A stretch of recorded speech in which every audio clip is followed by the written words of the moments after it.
okusitula ebyenfuna eyaliko omumyuka w'omukulembeze w'eggwanga Professor Gilbert Bukenya akuutidde bannayuganda okufaayo okukozesa ebintu ebiva mu ggwanga lino okutondawo ebintu ebipya mu kifo ky'okwesigama kw'ebyo ebiva ebweru. Bukenya annyonnyodde nti okulambula kwe mu kkolero ly'Abachina Limbale Industrial Sabbiiti ewedde kwamukakasa nti bannayuganda bakyayinza okwekolera ebintu ebikozesebwa mu bulamu obwa bulijjo ng'engoye n'ebirala ate nga biri ku mutindo. Tetutunda ppamba, tutunda engoye eziwedde.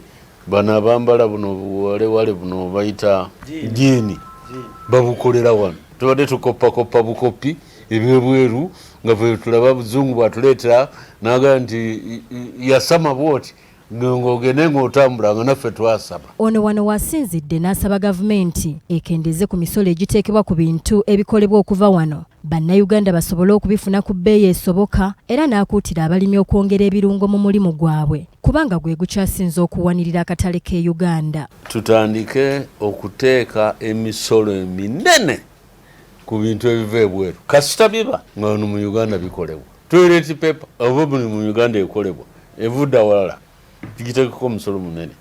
Bed sheets oba wano tuzikola ate nga ziri ku standard nze n'ebika cotton sebika bed sheets endala zonna ezawano zibeere ku bbeeyi ntono eziva ebweru zibeere ku bbeeyi nene. Tuteekeyo ebyuma ebikolera mu miti ebintu oba tulima gundi pamba tuteeke ebyuma bino ebikola engoye eyo. Patricia Nakayima, BBS Telefaina, Gambuze.